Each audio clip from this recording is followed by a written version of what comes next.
युग का आरंभ है। तो आखिरकार नमित मल्होत्रा और नितेश तिवारी की जो रामायण है उसका पहला फुल ट्रेलर सामने आ चुका है। करीब 4 मिनट का ये ट्रेलर सिर्फ फिल्म की झलक नहीं दिखाता है, बल्कि ये बात साफ कर देता है कि मेकर्स इसे सिर्फ एक फिल्म नहीं बल्कि एक सिनेमैटिक इवेंट बनाना चाहते हैं। पहला इंप्रेशन यही है कि इसके स्केल, विजुअल्स और प्रेजेंटेशन के मामले में ये इंडियन सिनेमा की सबसे बड़ी और शानदार फिल्मों में से एक लगती है। लेकिन क्या ये ट्रेलर पूरी तरह से उम्मीदों पर खड़ा उतरता है? इसका जवाब शायद इतना आसान नहीं है। अगर इस ट्रेलर की सबसे बड़े सरप्राइज की बात करें तो वो है रावण का रोल जिसे यश ने निभाया है। ट्रेलर की शुरुआत और अंत दोनों रावण के साथ होना कोई संयोग की बात नहीं लगती है। इससे एक बात साफ महसूस होती है कि फिल्म रावण को सिर्फ एक विलेन के रूप में नहीं दिखाना चाहती, बल्कि उसे एक बेहद शक्तिशाली, खतरनाक और एक प्रभावशाली राजा के रूप में दिखाने की कोशिश करती है। रावण का जो कॉस्ट्यूम डिजाइन है, उसकी बॉडी लैंग्वेज, स्क्रीन प्रेजेंस हर फ्रेम में अलग ही लेवल का इम्पैक्ट छोड़ता है। कई शॉट्स तो ऐसे हैं जिसे पॉज करके देखा जाए तो वो काफी शानदार लगते हैं। रावण की सेना, उसका जो साम्राज्य है और उसके जो वार सीन है वो इस ट्रेलर में बहुत ही अच्छे तरीके से दिखाए गए हैं। वहीं पर अगर विजुअल्स और वर्ल्ड बिल्डिंग की बात करें तो बहुत ही शानदार है। ट्रेलर की सबसे मजबूत चीजों में इसकी जो विजुअल लैंग्वेज है वही आती है। उसके जो सेट्स हैं, महल हैं, जंगल हैं, बर्फीले इलाके हैं, वार सीन है और आसमान में उड़ते हुए जो एलिफेंट दिखाया गया है, हर चीज से लगता है कि मेकर्स ने दुनिया को एक अलग पहचान देने की कोशिश की है। हंस जिमर और AR रहमान का जो बैकग्राउंड स्कोर है वो कई जगह पर विजुअल का असर और बढ़ा देता है। ट्रेलर में जो म्यूजिक हमें सुनने को मिलता है वो लगातार एक शानदार माहौल क्रिएट करता चला जाता है। वहीं पर अगर ट्रेलर में रणबीर कपूर की बात करें तो रणबीर कपूर इस ट्रेलर में राम की भूमिका में हमें दिखने को मिलने वाले हैं। जैसा कि हम सब जानते हैं, रणबीर कपूर का स्क्रीन टाइम ट्रेलर में बहुत सीमित समय में दिखाया गया है, लेकिन जितना दिखाया गया है उसमें उनका शांत और एक संयमित व्यक्तित्व नजर आता है। हालांकि हमें ट्रेलर में उनके गुस्से वाले डायलॉग भी देखने को मिलते हैं जो उनका एक अलग रूप दिखाता है, जिससे लगता है कि ये जो फिल्म है केवल एक शांत और एक आइडियल राम के बारे में दिखाने वाली नहीं है, बल्कि एक ऐसे राम को भी प्रेजेंट करने वाली है जो काफी दृढ़ है और डिसीजन लेने वाले हैं। हालांकि अभी भी कई लोगों के मन में उनके लुक को लेकर सवाल रह सकते हैं, लेकिन अगर रावण और राम के लुक की बात करें तो देखिए, रावण के चेहरे पर दाढ़ी मूछें हैं जिससे उसका चेहरा इम्पैक्टफुल लगेगा, लेकिन रणबीर कपूर जिस एज में है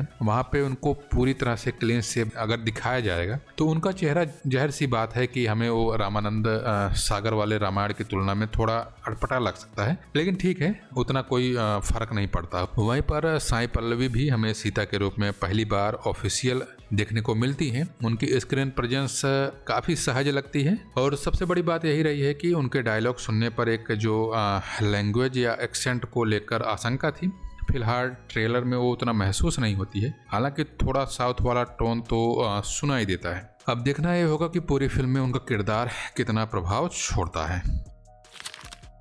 हालांकि ट्रेलर कहीं कहीं पर थोड़ा कमज़ोर भी लगता है, जैसे कि कुछ CGI जो अधूरे लगते हैं, कुछ मॉन्स्टर कुंभकर्ण वाला सीन, कुछ कैरेक्टर्स हैं जिनके ऊपर CGI या एनिमेशन का प्रयोग किया गया है वो पूरी तरह से नेचुरल नहीं लगते हैं। ऐसा नहीं है कि पूरा ट्रेलर या पूरी फिल्म का CGI खराब है, लेकिन कुछ जगहों पर ऐसा आप महसूस होता है कि स्क्रीन पर डिजिटल मॉडल चल रहा है। हालांकि रिलीज में अभी समय है, इसलिए उम्मीद की जा सकती है कि इन शॉट्स को और भी पॉलिश किया जाएगा। एडिटिंग काफ़ी तेज है, कई बड़े एक्शन सीक्वेंस इतने तेज कट में दिखाए गए हैं कि पूरा इम्पैक्ट महसूस करने से पहले ही अगला शॉट्स हमारे सामने आ जाता है।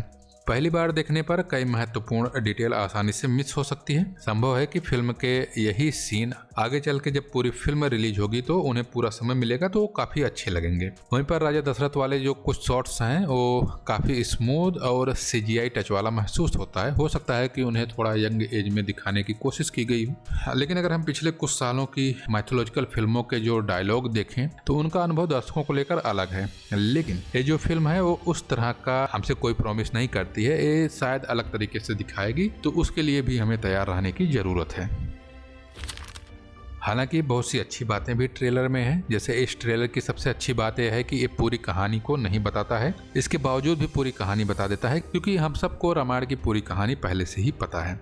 तो कहानी को लेकर कोई निगेटिविटी या इसकी बात नहीं की जानी चाहिए। हाँ, उसका प्रेजेंटेशन कैसे होता है इस पर ध्यान देने की जरूरत है। ज्यादातर अहम घटनाओं की सिर्फ झलक दिखाई गई है ताकि थिएटर में लोग आने के लिए उत्सुक रहें। अगर ये जो ट्रेलर आया है इसे सिर्फ ट्रेलर की तरह देखा जाएगा तो ये बहुत अच्छा है। अगर इसे इंडिया की सबसे बड़ी रामायण फिल्म की उम्मीदों के साथ देखा जाएगा तो कुछ सवाल अभी भी बाकी हैं। हालांकि रावण का प्रेजेंटेशन शानदार लगता है, विजुअल स्केल शानदार है, म्यूजिक शानदार है, लेकिन कुछ सीजीआई शॉट्स, कुछ चेहरे जिन पर डिजिटली काम किया गया है और जिस तरह से इस ट्रेलर की एडिटिंग को तेजी से दिखाया गया है वो थोड़ा अधूरापन महसूस कराता है। फिर भी सबसे बड़ी बात यह है कि ट्रेलर देखने के बाद फिल्म को लेकर उत्सुकता पहले से कहीं बढ़ जाती है और यही इस ट्रेलर की सबसे बड़ी सफलता है। अगर ट्रेलर में जो क्वालिटी दिखाई गई है यही पूरी फिल्म में एक अच्छे लेवल पर दिखाई जाती है और वीएफएक्स को और थोड़ा बेहतर किया जाता है तो रामायण इंडियन सिनेमा के लिए सबसे यादगार अनुभव बन सकती है। लोग इसके बारे में बात भी करेंगे।